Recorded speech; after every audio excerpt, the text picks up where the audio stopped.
never thought I'd be the guy writing one of these posts. My wife, Megan, and I have been married for 12 years. We met in college. She was outgoing and lively, while I was the quieter, grounded one. Opposites attract, right? Our relationship had always felt solid. We weren't perfect, but we worked through our problems, or so I thought. Lately, things had started to feel off. It started small, her sudden obsession with the house. Megan's never been the home improvement type, but suddenly she wanted to repaint the basement, replace the pipes, and redo the laundry room.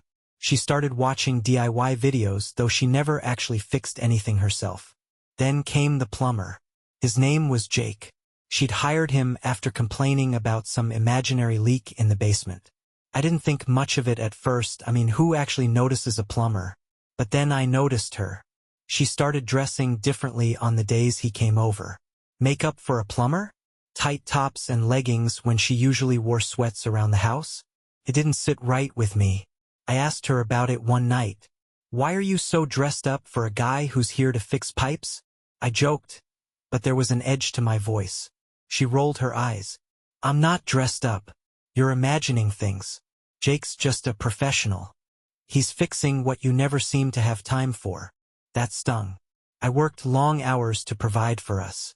If I didn't have time to mess around with the plumbing, it was because I was trying to keep the roof over our heads. Still, I brushed it off. Maybe I was overthinking. But then it got worse. Jake started showing up more often, every few days, then almost daily. Every time I asked Megan what needed fixing now, she'd snap back with something vague about replacing old pipes or checking the water heater. At one point, I asked her why we didn't just hire a contractor to overhaul everything at once. Her response? "It's cheaper this way." That didn't make sense. I looked at our bank statements one night after she went to bed and saw multiple payments to Jake. Not to his company, just to him. Hundreds of dollars. When I asked her about it the next morning, she waved me off. "You wouldn't understand," she said. "Plumbing's expensive." I wanted to believe her. I really did. But there was something in her tone, dismissive, almost mocking, that set off an alarm in my head. I didn't want to be that guy, the paranoid husband, but something was wrong. I just didn't know what yet. The thing about suspicion is that it eats away at you. Once that seed is planted, you start noticing everything. Little things that might have slipped past before now seem glaringly obvious. Megan's behavior was changing. She started spending more time in the basement.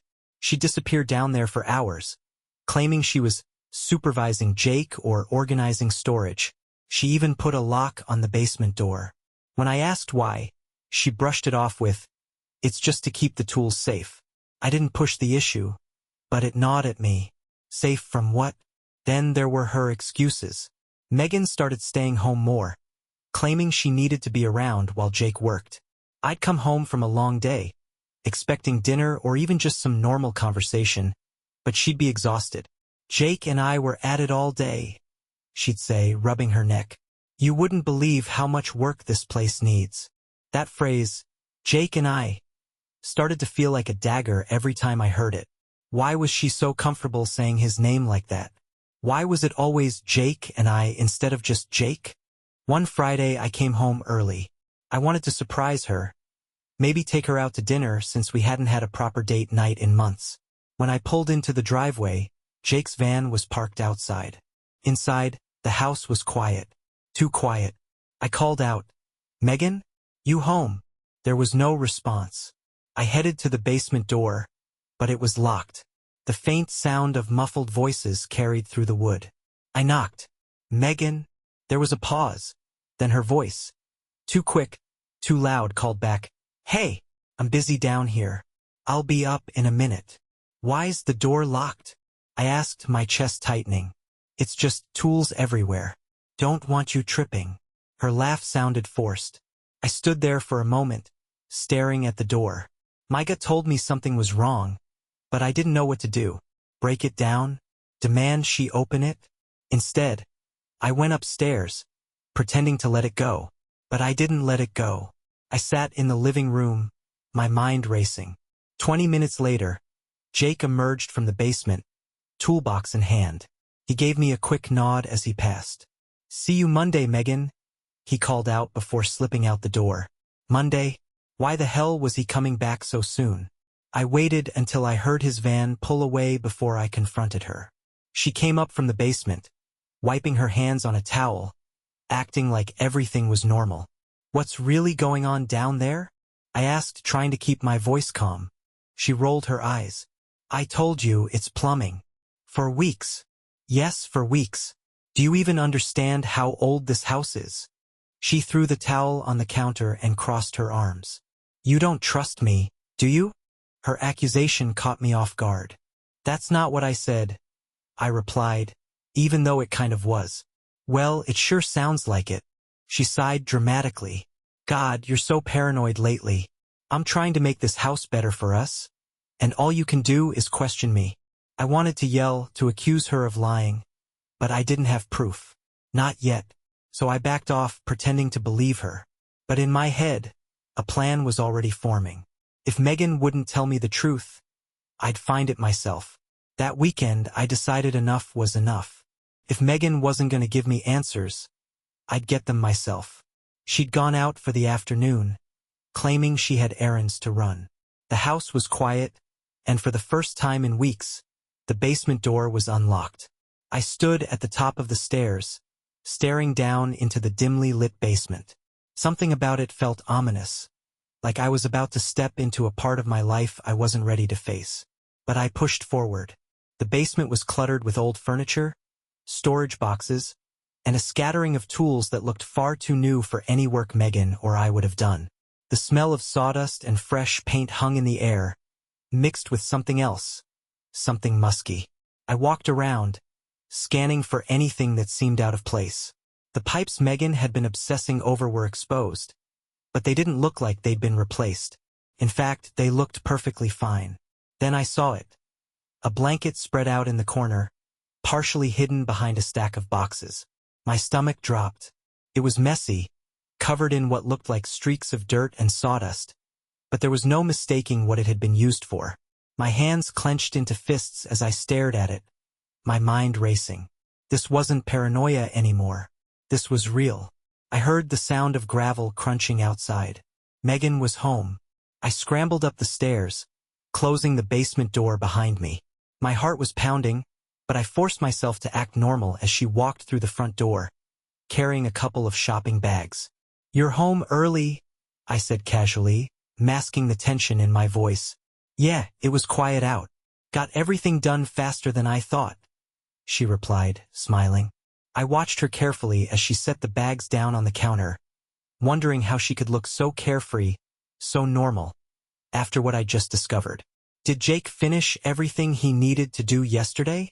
I asked, testing the waters. She shrugged. "Not yet. He's coming back Monday to wrap things up." "Wrap things up?" I wanted to scream. Instead, I nodded, playing along. "Good. It'll be nice to have the house back to ourselves." She glanced at me, a flicker of something, nervousness, maybe, crossing her face. "Yeah, it will." I decided right then and there that Monday would be the day I'd catch them. No more guessing, no more wondering. I'd see it with my own eyes. That night, I ordered a small hidden camera online, the kind that looked like an ordinary wall plug. It would arrive Sunday, just in time for me to set it up before Jake's next visit. As I lay in bed that night, Megan sleeping peacefully beside me, I felt a mix of rage and determination. If she was betraying me, I wasn't going to let her get away with it. Sunday morning came, and I felt like I was walking on eggshells. Megan was her usual self, humming in the kitchen while she made breakfast, acting like we were just another happy couple. But every smile she gave me felt fake, every touch hollow. The camera arrived that afternoon, neatly packaged in an unassuming brown box. Megan was upstairs taking a nap, so I had the perfect window to set it up. I headed to the basement, keeping my movements quiet. My stomach churned as I stood in that same corner with the blanket. I didn't want to touch it again, so I just shoved the boxes around to cover it better. The camera was easy to install. I plugged it into an outlet near the workbench, where it had a clear view of the whole room. With the live feed connected to my phone, I did a quick test. The image was crisp, the audio clear enough to pick up the faint hum of the water heater. As I finished setting it up, I glanced around the basement one last time, my gaze falling on the exposed pipes Jake was supposedly working on. They still didn't look like they'd been touched. What the hell had he been doing down here? I went back upstairs, my heart pounding. Megan was awake, scrolling through her phone on the couch. "What were you doing down there?" she asked, barely looking up. "Just organizing some old stuff." I lied. "Figured it was about time." She nodded, clearly uninterested. For a moment, I thought I saw a flicker of relief cross her face, but maybe I was imagining it. The rest of the day passed uneventfully. I tried to act normal, but my thoughts were racing. Tomorrow I'd have my answers. That night I barely slept. Megan fell asleep quickly, her breathing soft and steady beside me, while I lay there staring at the ceiling. My mind played out every scenario. What if I was wrong? What if I was right? How far had this gone? When Monday morning finally arrived, I got up early, pretending to be in a rush for work.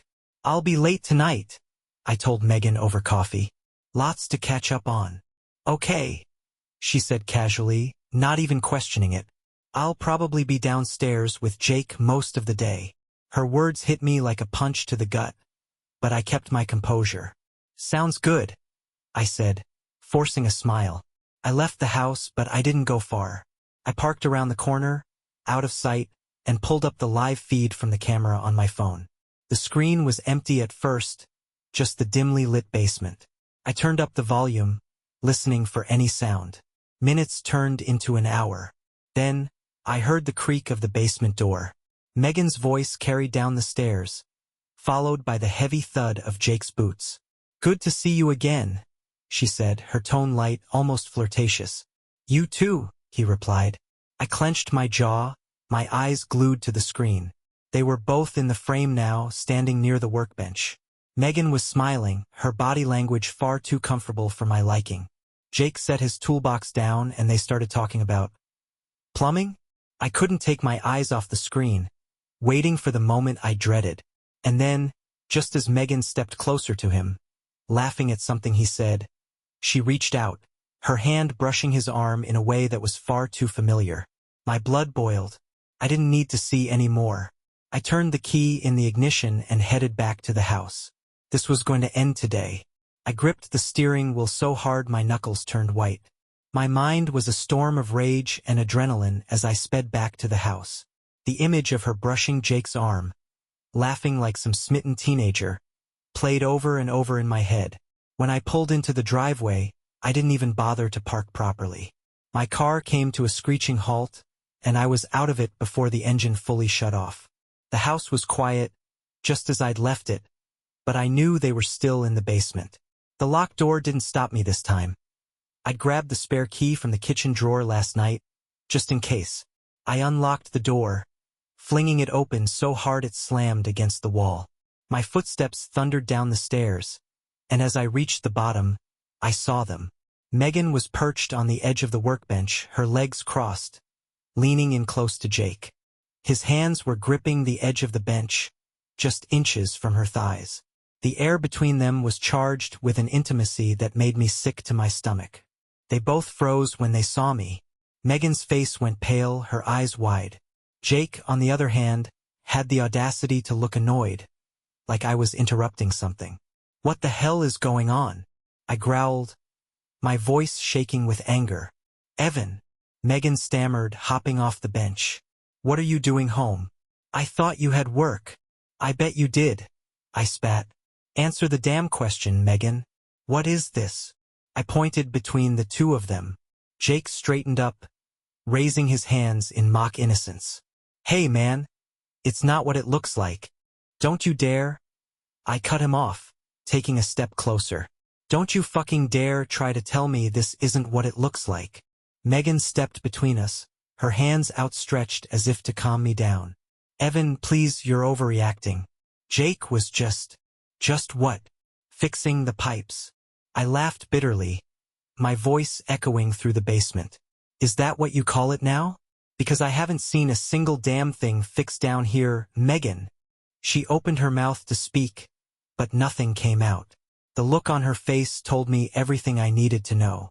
I turned to Jake, my hands clenched into fists. "Get the hell out of my house." Jake hesitated, glancing at Megan like he was waiting for her to say something. "You heard me," I shouted, taking another step toward him. "Get out before I throw you out." He finally moved, grabbing his toolbox and muttering something under his breath. As he passed me, I made sure he felt my glare burning into the side of his head. When the basement door slammed shut behind him, I turned back to Megan. She was standing there, her arms wrapped around herself, tears welling up in her eyes. "Evan, don't," I said sharply, cutting her off. "Don't you dare try to play the victim here. How long has this been going on?" She shook her head, her voice trembling. "It's not what you think. Don't lie to me," I shouted, the words ripping out of me like a roar. "Don't stand there and lie to my face, Megan. I've seen enough." Her lip quivered, and for a moment, she looked like she might break down. But then something shifted in her expression. Defiance. "So what if I was?" she snapped, her voice suddenly cold. "So what if Jake and I—" She stopped herself, but it was too late. The admission, even partial, hit me like a punch to the gut. I staggered back a step, staring at her in disbelief. "Are you fucking serious right now? You don't get it, Evan," she said, her voice rising. "You've been so distant, so caught up in your own world. You never pay attention to me anymore. I didn't mean for this to happen. But what?" I shot back. "You thought sneaking around with the plumber was the solution? Jesus Christ, Mega." She didn't say anything, just stood there with tears streaming down her face. For the first time in our marriage, I didn't feel even an ounce of sympathy for her. I turned and headed back up the stairs. "We're done," I said over my shoulder, my voice cold. "I'm done." Her sobs followed me as I walked out of the house. But this wasn't over, not by a long shot. I drove aimlessly for hours, the image of Megan with Jake playing on a loop in my mind. Her defiance, her half-admission, it was all too much. I couldn't just let this go. She had humiliated me, betrayed me in my own home. I pulled into an empty parking lot, my hands gripping the steering wheel as I tried to calm the storm inside me. Walking away wasn't enough. Filing for divorce wouldn't be enough. She and Jake needed to feel what they'd done to me. They needed to know that you don't stab someone in the back without consequences. The thing is, I'm not some hot-headed idiot. I wasn't going to do anything reckless or impulsive. No, my revenge was going to be calculated. Cold. Perfect. I started thinking through the steps. First, I needed to gather proof, real, undeniable proof of what Megan had been doing. The hidden camera already gave me part of the story, but I needed more. Something that would make it impossible for her to deny or twist the narrative. Second, I needed to hit her where it hurt most. Megan's always cared about appearances. She loves being the one everyone envies, the perfect wife with the perfect life. I was going to tear that facade apart, brick by brick. And Jake? He wasn't getting away unscathed either. The guy clearly thought he could walk into my house, sleep with my wife, and leave without any consequences. He was wrong. I'd make sure his life was just as miserable as the one he'd helped destroy. But I needed to play this smart. I couldn't let them see me coming. I drove home late that night, the house dark and silent when I pulled into the driveway. Megan was probably upstairs, crying herself to sleep. Part of me wanted to storm in and keep yelling, but I held back. Let her think I was cooling off. Let her think she had time to come up with excuses or patch things up. The next morning, I acted like nothing had happened. I got up early, made coffee, and sat at the kitchen table, scrolling through my phone like it was just another day. Megan came downstairs eventually, looking like she hadn't slept. Her eyes were puffy, and she kept glancing at me, waiting for me to speak. "Good morning," I said, my voice calm and even. She blinked, clearly caught off guard. "Morning." We sat in silence for a while, the tension thick between us. Finally, she couldn't take it anymore. "Evan, I don't want to talk about it," I interrupted, not looking up from my phone. "Not yet." She flinched, but she didn't argue. "Okay, she said quietly. That was step one, keeping her off balance. Step two was putting my plan in motion. While she was upstairs showering, I checked the camera feed from the day before, downloading the footage of her and Jake together. I saved it to multiple drives and encrypted it. This was my leverage, my insurance policy. Over the next few days, I played the role of the distant but composed husband. I gave her just enough hope that I might forgive her, enough to keep her from suspecting what I was really up to. Meanwhile, I was busy digging into Jake's life, his social media, his business listings, anything I could find. Turns out, Jake wasn't exactly a model citizen. His plumbing business wasn't even registered properly, and he had a few sketchy reviews from clients accusing him of stealing. One woman even hinted at inappropriate behavior during a job. Perfect. The final piece of the puzzle came together when I stumbled across something Megan had been hiding. A shared bank account with Jake. Small deposits, nothing huge, but enough to prove they were financially tied. She'd been siphoning money out of our account to give to him. By the end of the week, I had everything I needed. Proof of their affair, evidence of her lies, and a plan to destroy their reputations. This wasn't just revenge anymore. This was justice. Friday night, I made my first move. Megan was out, saying she needed time to think. I didn't ask where she was going, though I had a good guess. It worked to my advantage. I needed her out of the house. I started with Jake. I'd found his official business page online, complete with glowing testimonials that painted him as some hard-working, reliable professional. But the reviews I dug up told a different story, and I had the proof to back them up. I created a new account under a fake name and posted a scathing review. I kept it short but loaded it with enough detail to make it believable. Be careful with this guy. Hired him to fix a leak, and let's just say he spent more time flirting with my wife than fixing my pipes. When I asked him to leave, I found out he'd overcharged us and billed for things he didn't even do. Avoid at all costs. I attached screenshots of the transactions I'd found in Megan's bank account, blacking out her name but leaving enough detail to make it clear Jake was pocketing money under the table. Then I went a step further. I emailed a handful of local homeowners' forums, attaching screenshots of his work and the accusations I'd collected. I didn't stop there. I included a clip from the hidden camera footage.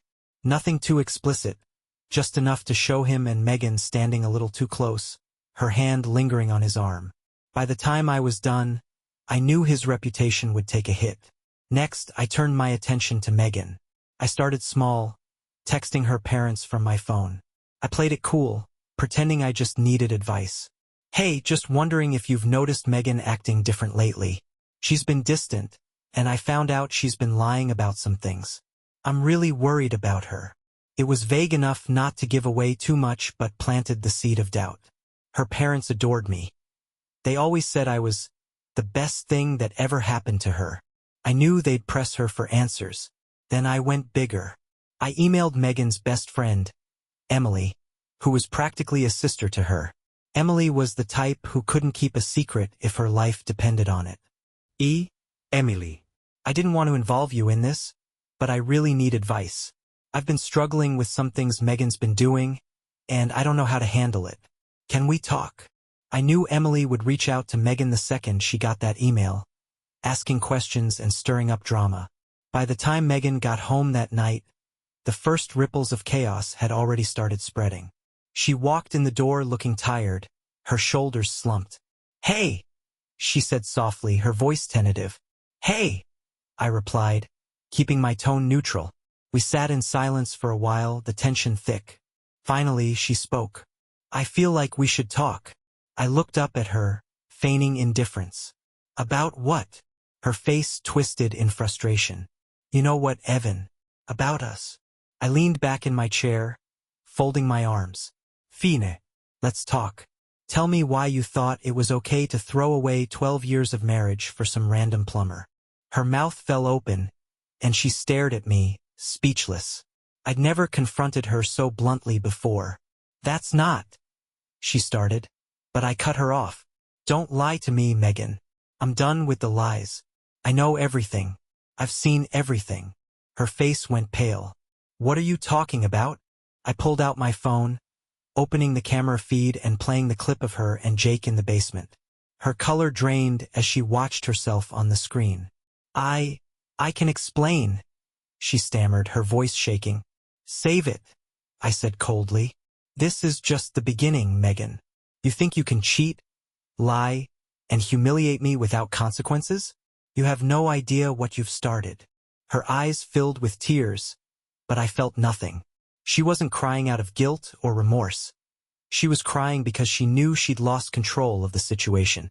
"This isn't over," I said, standing and heading upstairs. "Not even close." That night, I slept in the guest room, my mind racing with what came next. I wasn't done yet, not by a long shot.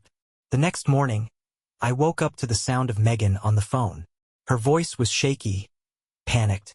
I couldn't hear everything she was saying, but snippets reached me through the thin walls.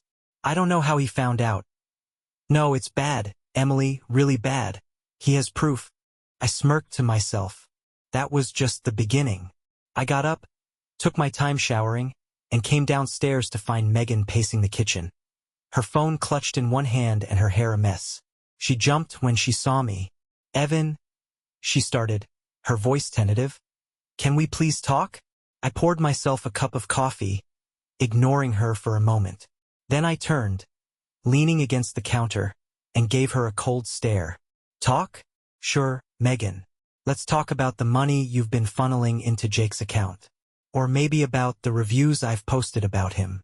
He's probably already getting calls from clients canceling jobs." Her face fell. You did that?" "Damn right I did." I sipped my coffee, savoring her discomfort. "And that's just the beginning." "Evan, please," she said, her voice breaking. I'm sorry, okay. "I made a mistake." "A mistake," I snapped, cutting her off. "You don't accidentally sleep with someone for weeks, Megan. You don't accidentally lock the basement door and lie to your husband's face. Don't insult me by calling it a mistake." Her tears started to flow, but I didn't feel a shred of sympathy. "I don't want to lose you," she said through her sobs. "I love you, Evan." I swear I do. I barked out a laugh, bitter and sharp.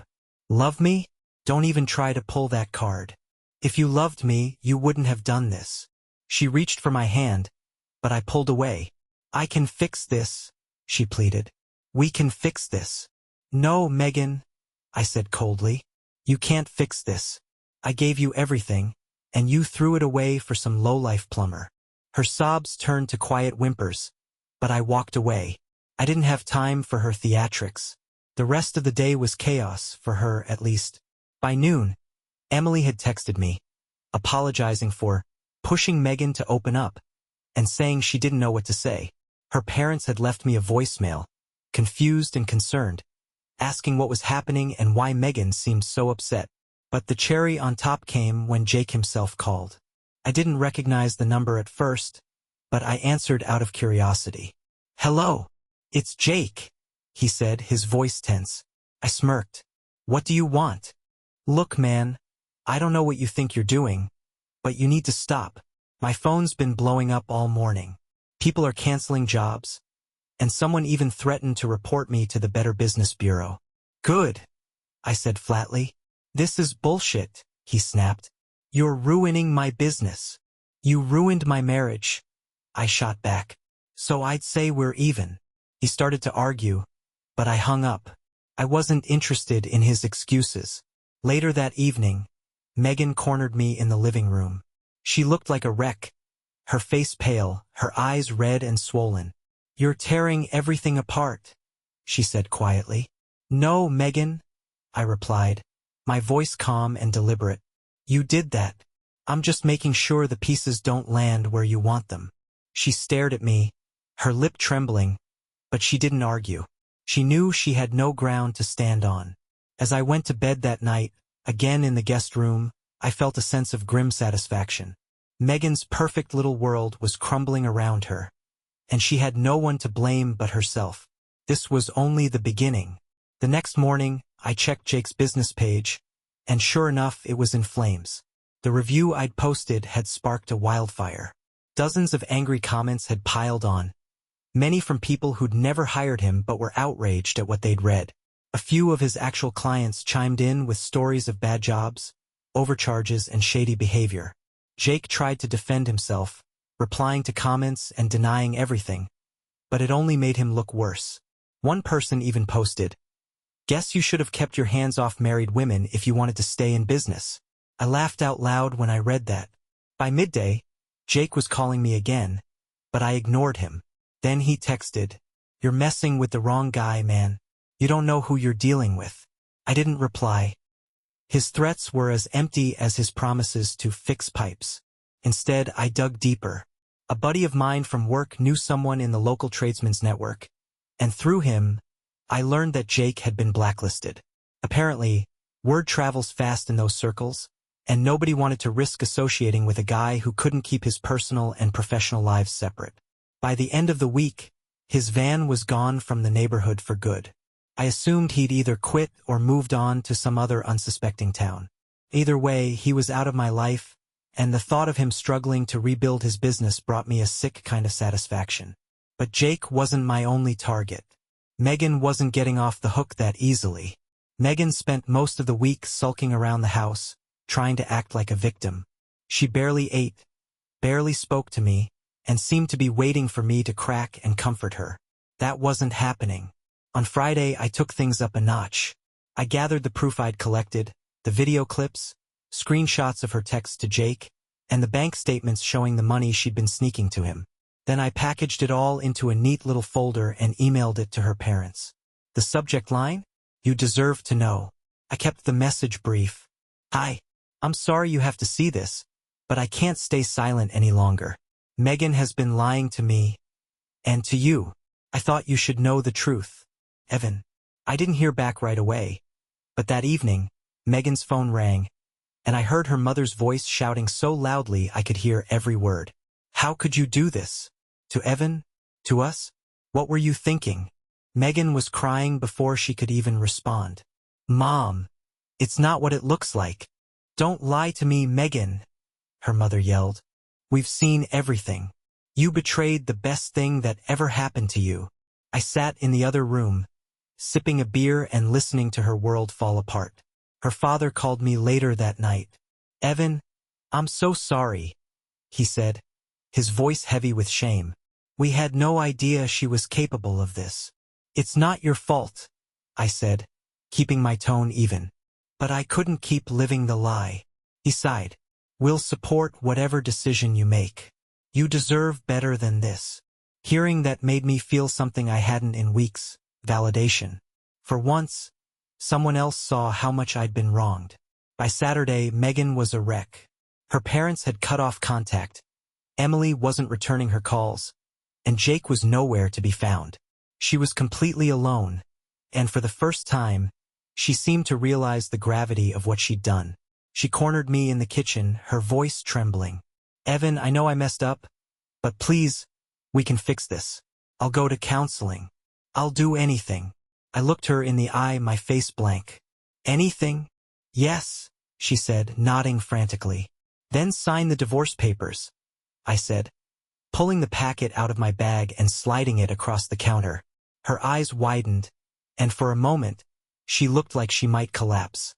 Evan, no. "This isn't negotiable, Megan," I said coldly. "You made your choices, and now you're going to live with them." She stared at the papers, her hands trembling. "I thought you'd give me another chance." I shook my head. "Why would I? So you can cheat again when you get bored?" "I don't think so." Tears spilled down her cheeks, but I didn't care anymore. I was done. "When you're ready to sign, let me know," I said, turning to leave. "Until then, stay out of my way." I walked out, leaving her sobbing at the kitchen counter. My revenge wasn't just about hurting her or Jake. It was about reclaiming my dignity, my power, and my life.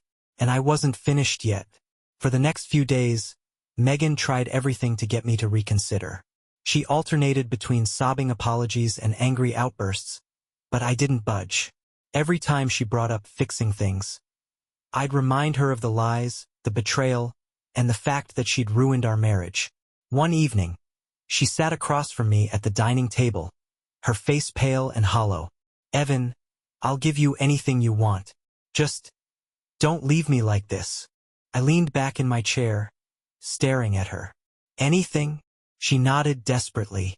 I'll sign the house over to you, give you full control of the accounts, whatever you need. I almost laughed at the irony. Now she wanted to give me everything, but it was too little, too late. I don't want your bribes, Megan. I want my life back. You can keep the house. I don't want to live here anyway. It's tainted now, just like our marriage. Her tears started again, but I didn't flinch. Evan, please, she whispered, her voice breaking. I know I've been awful, but I love you. I don't want to lose you. I stood up, looking down at her. You already lost me, Megan. The day you decided to lock that basement door and let another man into our lives. You lost me. Her head dropped into her hands, and she sobbed uncontrollably. I didn't stay to comfort her. She didn't deserve it. While Megan spiraled, I kept tabs on Jake. His business had officially shut down. His phone was disconnected, and his website had been taken offline. A friend of mine who worked in the trades told me Jake was trying to find work with another plumbing company. But his reputation had followed him. No one would hire him. I smiled when I heard that. But then, I got an email that made everything even better. A woman I didn't recognize had written to thank me. Ivan. I saw your review about Jake and wanted to reach out. He worked for me a few months ago, and I always felt like something was off, but I couldn't prove it. Your post helped me realize I wasn't crazy. I've reported him to the authorities for some of the things he did on my property. I thought you should know. Thank you, Melissa, I replied, thanking her for taking action, and realized Jake's life was crumbling faster than I'd anticipated. It wasn't just my revenge anymore. He was getting what he deserved from everyone he'd wronged. The next week, Megan finally signed the divorce papers. She left them on the kitchen counter with a shaky note scrawled across the top. I'm sorry. For everything. I didn't respond. There was nothing left to say. I handed the papers to my lawyer the next day, who assured me the process would move quickly. Megan had waived her rights to everything except the house, and I'd made sure to protect the rest of my assets. She wasn't walking away with anything more than she'd brought into the marriage. When I came home that evening, Megan was packing her things. She looked up at me as I walked through the door, her eyes red and tired. I'm moving in with my sister, she said quietly. Good, I replied, brushing past her. Evan, she hesitated, her voice small. Do you think you'll ever forgive me? I stopped and turned to face her. Maybe, I said honestly, but forgiving you doesn't mean I'll ever take you back. She nodded slowly, tears slipping down her cheeks. I deserve that. I didn't reply. Instead, I went upstairs, leaving her to pack the remnants of her life. A month later, Megan was gone. The house was empty, quiet, and finally mine. But I didn't stay long. True to my word, I sold it and moved into a small apartment closer to work. For the first time in years, I felt free. Jake's name had disappeared from local business circles, and Megan was keeping her distance. I heard through the grapevine that she was struggling. Her parents had cut her off financially, and her sister wasn't exactly thrilled about hosting her long-term. But that wasn't my problem anymore. One evening, as I sat on my balcony overlooking the city, I realized I wasn't angry anymore. Megan and Jake had paid the price for their betrayal, and I had my life back. If I've learned anything from this, it's that you can't let someone else's actions define you. When someone betrays you, it's easy to feel like a victim, but you have the power to take control, to rebuild, and to move forward. I'm not the same man I was before all this happened. I'm stronger now, wiser, and for the first time in a long time, I'm hopeful for the future.